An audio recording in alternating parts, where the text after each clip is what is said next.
ఓం శ్రీ గురుభ్యో నమః. ఓం శ్రీ మహాగణాధిపతియే నమః. గురుగ్రహము గురు ధనకారకుడు, సంతానకారకుడు, లాభకారకుడు, భాగ్యకారకుడు, ధనాన్నిచ్చేవాడు. గురువు యొక్క అనుకూలత ఉండాలి, గురుబలం అనేది ఉండాలని శాస్త్రంలో చెప్పారు.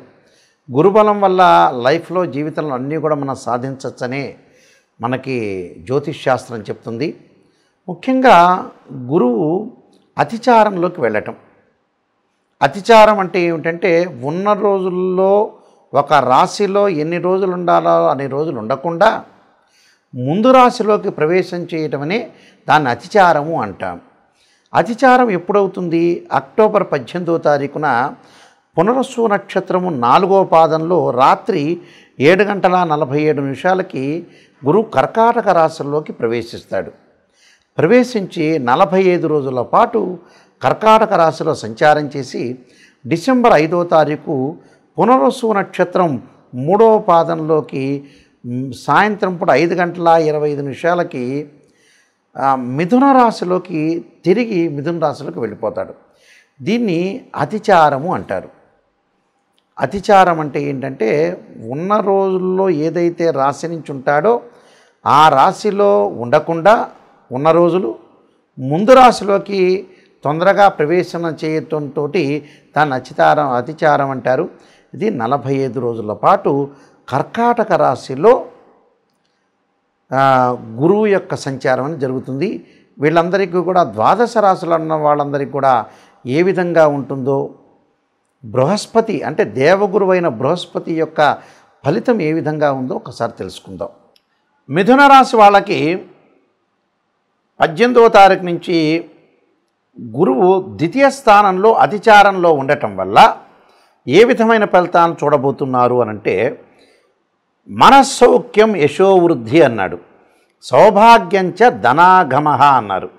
అంటే ధర్మ వ్యయం మనస్సౌఖ్యం ద్వితీయస్థానగో అంటే ద్వితీయస్థానగే గురువు అన్నారు. అంటే గురువు ఎలాంటి ఫలితాలను ఇస్తబోతున్నాడంటే మనస్సౌఖ్యం అంటే మనశ్శాంతి లభిస్తుంది. అంటే భూములు, గృహాలు, వృత్తి వ్యాపారరీత్యా సంతృప్తికరమైన ఆదాయాన్ని వచ్చే అవకాశాలు ఎక్కువగా ఉంటాయి. యశోవృద్ధి అంటే ఏంటంటే కీర్తి ప్రతిష్టలు బాగా పెరగటం, ఆనందము, మనస్సుకు ఆనందం, మనస్సుకు ప్రశాంతంగా ఉండటం, ధనలాభం కలిగే అవకాశాలు ఎక్కువ ఉంటాయి. అంటే సర్వ విషయముల యందు కూడా అనుకూలంగా ఉంటుంది. అంటే సర్వ విషయాలందు అనుకూలమే కాకుండా కుటుంబంలో ఉండేవాళ్ళు ఆరోగ్యము, ఇంటిలో వివాహ శుభకార్యక్రమాల్లో పాల్గొనటం, మీ మాట నైపుణ్యము, ప్రణాళికాబద్ధంగా వెళ్ళటం, ప్రతి పని కూడా సులభంగా నెరవేర్చుకునే అవకాశాలు కూడా బాగా ఎక్కువగా ఉంటాయి.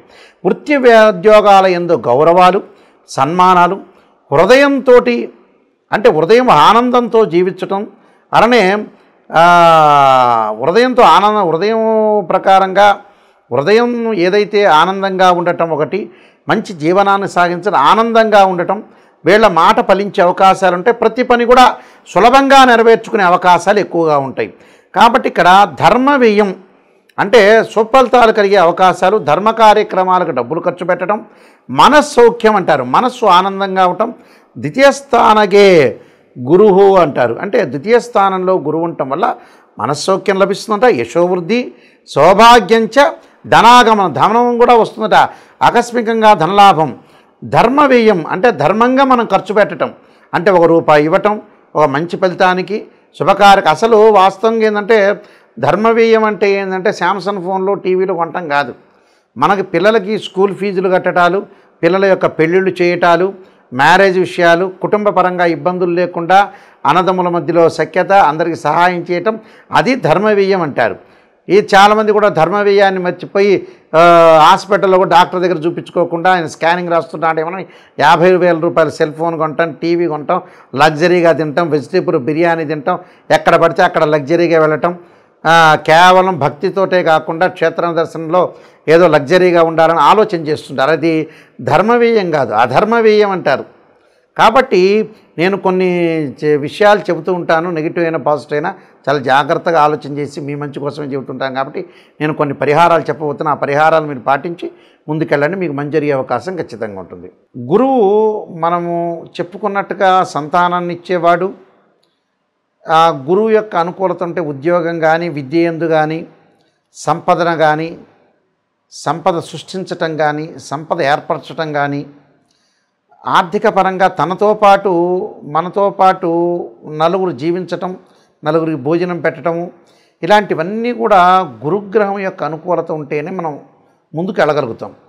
గురువు అనుకూలంగా లేదనుకోండి, మనం బాగుపడలేము, మన ద్వారా ఎదుటి వాళ్ళు కూడా పెద్దగా బాగుపడే అవకాశం అనేది లేదు. కాబట్టి గురువు మనకి ఏదైతే ఇవన్నీ కూడా మనం చెప్పే గోచారీత్యే కాకుండా జన్మజాతకంలో కూడా నిజంగా గురువు ఎక్కడున్నాడని చూసుకోవాలి. ఎలా తెలుస్తుంది మనకి? చాలామంది కూడా తెలియదు. ఓన్లీ గోచారం అనేది 20% మాత్రమే రిజల్ట్స్ ఇస్తుంది. 20% సపోర్ట్. ఎంతవరకు సపోర్టు? మనం ఎంత కృషి చేసినా ఆవగిందంత అదృష్టం ఉండాలంటాం మనం. అంటే ఆ అదృష్టమే గోచారం అని అర్థం. గోచారం ఎప్పుడు కూడా 20% మాత్రమే రిజల్ట్స్ ఇస్తుంది. ఇదే కేవలం జరుగుతుందనే పాయింట్ మీద అనుకోవద్దండి. ఎందుకంటే ప్రేక్షకులందరికీ కూడా, వీక్షకులందరికీ కూడా క్లియర్గా గోచారం this is the transitive system అంటారు. ఈ ట్రాన్సిటివ్ సిస్టమ్ అనేది 20% మాత్రం రిజల్ట్స్ ఇచ్చే అవకాశం అనేది ఒకటి ఉంటుంది. వ్యక్తిగత జాతకమే చాలా ఇంపార్టెంట్.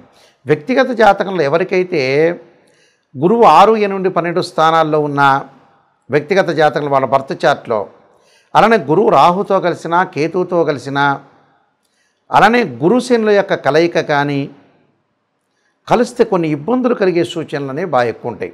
అంటే గురువు అశ్విని, మఖ, మూలా నక్షత్రాల్లో ఉండకూడదు. గురువు ఆరుద్ర, స్వాతి, శతభిష నక్షత్రంలో ఉండకూడదు. అలానే గురువు పుష్యమి, అనురాధ, ఉత్తరాభాద్ర నక్షత్రంలో కూడా ఉండకూడదు. ఉంటే ఏం జరుగుతుంది? ఫైనాన్షియల్ పరంగా పొజిషన్ అనేది బాగలేకపోవటం, ఎంత ప్రయత్నం చేసినా కూడా ఫైనాన్షియల్ పరంగా ఇబ్బందులు, ఎకనామిక్ క్రైసిస్ వచ్చే అవకాశాలు ఎక్కువగా ఉంటాయి. అంటే ఆర్థిక పరిస్థితి అనేది అనుకూలంగా లేకపోవడం జరుగుతుంటుంది. కాబట్టి ఈ 6, 8, 12 స్థానాలు ఏమిటంటే బర్త్ చార్ట్, అంటే జన్మ లగ్నం నుంచి అనుసరించేవి. జన్మ లగ్నం నుంచి కూడా గురువు అనుకూలంగా ఉండాలి. ఉంటేనే గురుచండాలయోగ దోషాలు, గురుకేతువులు కలిసినా, గురు రాహువులు కలిసినా గురుచండాలయోగ దోషాలనే ఉండకూడదు. గురువు మంచి స్థానంలో ఉండాలి. అలానే గురువు మకర రాశిలో వాళ్ళ జన్మజాతకంలో 5 డిగ్రీలు ఉంటేనేమో నీచ అంటారు, 5 డిగ్రీల తర్వాత పరమ నీచ అంటారు. గురువు కూడా నీచ స్థానంలో ఉండకూడదు. గురువు కూడా పాపగ్రహ నక్షత్రాల్లో ఉండకూడదు. పాపగ్రహ నక్షత్రాలు అంటే పాపగ్రహ నక్షత్రాలు కాదు. గురువు రాహు నక్షత్రంలో కానీ, కేతు నక్షత్రంలో, శని నక్షత్రంలో కానీ ఉండకూడదు. ఉంటే ఏంటంటే ఫైనాన్షియల్ పరంగా డెవలప్మెంట్ అనేది అయ్యే అవకాశం అనేది ఉండదు. కాబట్టి ఇక్కడ ఉండదు. కాబట్టి మనం గురువు ఎలా ఉన్నాడు బర్త్ చార్ట్లో చూడాలి. అది ఫస్ట్ పాయింట్. సెకండ్ పాయింట్ వచ్చేటప్పుడు నేను చెప్పేదంటే గోచారీత్యా గురువు. గోచారీత్యా గురువు చాలామంది కూడా చెబుతుంటారు, ఎక్కడ పడితే అక్కడ ఉంటే గురువు బాగుంటున్నాడు అని చెబుతారు. నెగిటివ్లో ఎప్పుడూ కూడా నిజాన్ని తెలుసుకోవడం చాలా ఇంపార్టెంట్. అబద్ధపు ముసుగులో ఎప్పుడూ కూడా జీవించకూడదు. నెగిటివ్ చెప్పినా, ఒక ఆస్ట్రాలజర్ నెగిటివ్ చెప్పినా దాన్ని తీసుకోవాలి. దానికి ఒక పరిష్కార మార్గాలు ఉంటాయి. ఆందోళన చెందాల్సిన పని లేదు. ప్రతిదానికి కూడా ఒక సొల్యూషన్ అనేది ఉంటుంది. గోచారీత్యా మూల సూత్రం ఏం చెప్పారు?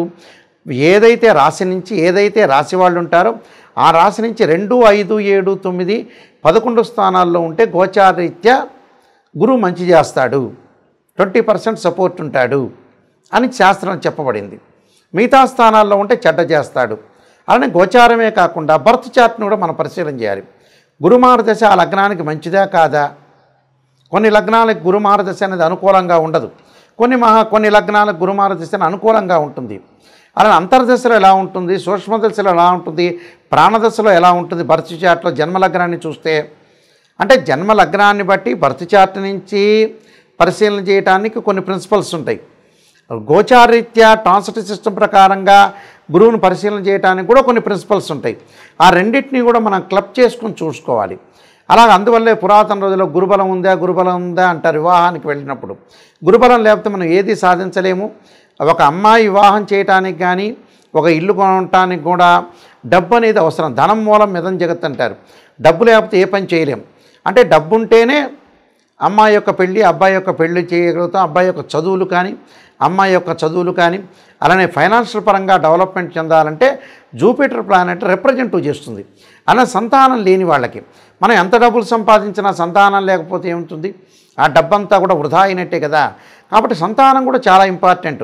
అందువల్లే మనం పంచాంగ శ్రవణం చేసేటప్పుడు సంతానం సంపత్ప్రదం అంటారు. సంతానం కూడా చాలా ఇంపార్టెంటే. ఆ సంతాన పరంగా కూడా ఎలా ఉందో మనం చూసుకొని ముందుకెళ్తే లైఫ్లో మనకు అనుకూలమైన ఫలితాలు జరిగే అవకాశాలు ఖచ్చితంగా ఉంటాయి. సంతానాన్ని చూసుకొని ముందుకెళ్ళారనుకోండి, సంతానం సగం బలం అంటారు. ఫైనాన్షియల్ పరంగా కానీ, ఉద్యోగ పరంగా కానీ, ఆదాయ పరంగా కానీ, గృహంలో అలక్ష్మీ పరిహారం అంటారు. అంటే లక్ష్మీదేవి అనుకూలత ఉండాలంటే అందువల్లే మనకి చాలా చోట్ల కూడా గురువారాన్ని లక్ష్మీవారం చెబుతుంటారు. అంటే లక్ష్మీ కరుణాకటాక్షం ఉండాలంటే జాతకంలో బర్త్ చార్ట్లో గురుగ్రహం యొక్క అనుకూలత ఉండాలి. గురువు బాగున్నాడు అనుకోండి, మన అన్నీ కూడా అనుకూలంగా ఉన్నట్టు. కానీ గోచారం అనేది ఏంటంటే 20% మాత్రమే సపోర్ట్ చేసే అవకాశాలు అనేవి ఖచ్చితంగా ఉంటాయి. కాబట్టి నేను కొన్ని రెమెడీస్ అనేవి చెప్తున్నాను. ఆ రెమెడీస్ మీరు పాటించండి. గురువు బాగలేని వాళ్ళు ఖచ్చితంగా జాతకంలో గురుచండాల యోగ దోషం ఉందా లేదా చూసుకోవాలి. బృహస్పతి జపం చేసుకోవాలి. వీలైతే బృహస్పతి శ్లోకాన్ని చదవటం, దేవానాంచ ఋషీనాంచ గురుకాంచన సన్నిభం బుద్ధిమతం త్రిలోకేశం తమ నమామ్యం బృహస్పతి అనే మంత్రాన్ని, దత్తాత్రేయ స్వామి యొక్క స్తోత్రపరణాన్ని, దత్త కవచాన్ని, వీలైతే నవగ్రహాల్లో బృహస్పతి గురువారం రోజున గురుహోరలో ప్రయాణం చేయటం, శనగలతో చేసిన వంటకాన్ని ప్రధాన అర్చకులకు ఇచ్చి భక్తులందరికీ కూడా పంచమని చెప్పటం, అలానే శనగలు దానం చేయటం, అలానే నానబెట్టిన శనగలు ఆవుకు పెట్టడం, అలానే గురుచండాల యోగ దోషానికి బృహస్పతి పాశుపతాస్ రుద్రాభిషేకం, సర్పసూక్త పాశుపతాస్ రుద్రాభిషేకం, బృహస్పతి జపం చేయటం, అలానే దశాంక్షేత్రర్పణము, అలానే బృహస్పతి హోమం రావి సమితులతోటి శనగలు దానం చేయటం చేయాలి. ఇవన్నీ కూడా దత్తాత్రేయ స్వామితో పాటు దత్తాత్రేయ స్వామి యొక్క స్తోత్ర పాలనం చేసుకోవాలి. చేసుకోవటం వల్ల గురువుకి అధిష్టాన దేవతలు, అంతరిక్ష దేవతలు కూడా ఉంటారు. అంటే అధిదేవత, ప్రత్యదేవత, అధిష్టాన దేవత, అంతరిక్ష దేవతలు ఉంటారు. వాళ్ళందరూ కూడా భక్తితో కొలవటం ఒకటి.